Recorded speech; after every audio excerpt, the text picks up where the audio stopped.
This morning, I attended the homegoing of a very dear friend, someone I've known all of my life. He's a fellow attorney in Atlanta. His name was Linzy O. Scott III.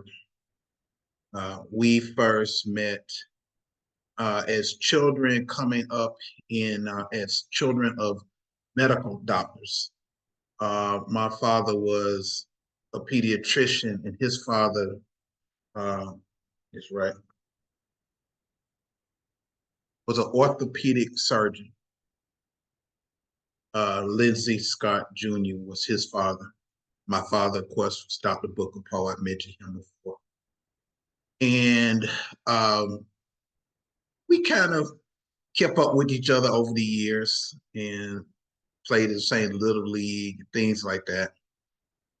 He went to Lovett High School, and I went to a rival private school called Woodward Academy. And then the next time in life that we really connected was when I took a retreat from being a lawyer. And there were a few years there where my profession was to be a legal recruiter. And I actually placed lawyers at large law firms or corporations. Uh, those lawyers had to have large books of business. And Linzy Scott had a very large book of business because he was a great business person, great people person. So he had accounts and relationships, and he could move anywhere that he wanted to move. So it was a pleasure to have the opportunity to work with him as his legal recruiter. And I just want to share a story about his integrity.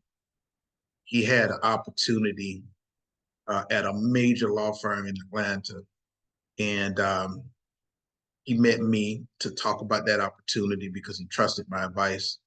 And as fate would have it, my firm had an opportunity for him as well, not my law firm, but my legal recruiting firm had an opportunity for him at another big firm.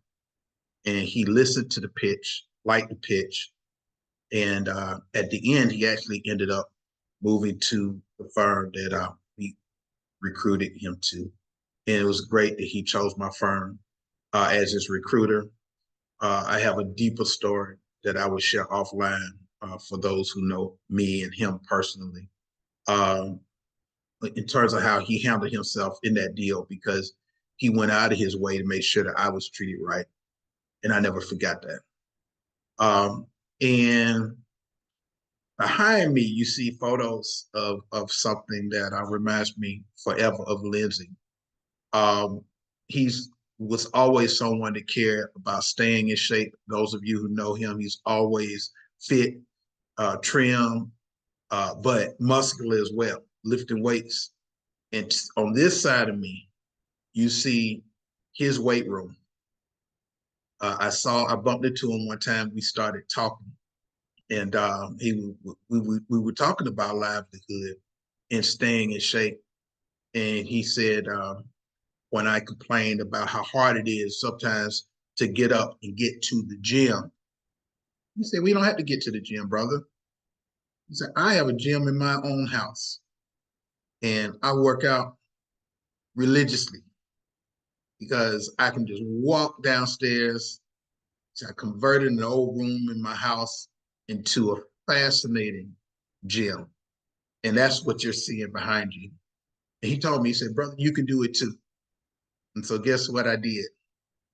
I created my own fitness room. It's not as robust as he is, not as macho as he is. You don't see all those weights, but you see enough there. You see the television, you see the treadmill, and that's my daughter Sydney standing in it. Maybe the first or second day that we got it done, but it's been great to have that in my house. And I'm gonna call it the Linzy room going forward because it would not be there, but for my friend Linzy Scott, who was always thinking of me and thinking of his friends and his family. He loved his family. That's all he ever talked about, Thalia and his children. And he always checked in on me and mine. He was a fantastic attorney, and there were wonderful tributes made today, including a tribute by former Atlanta Mayor the 60th Atlanta Mayor, Keisha Lance Bottles. And I saw a lot of friends there. I sat right next to Morris Little, and best friend Jimmy Woods sat right in front of me, Mike Wester, and Kenny Crooks. We were all in a little cluster together, remembering this special man. So on this day, I just want to say to the family of Lindsey Scott that I'm so sorry. We're praying for you. And I just thank everyone who came out today to show love and support. Great man. Attorney Linzy Scott. Thank you.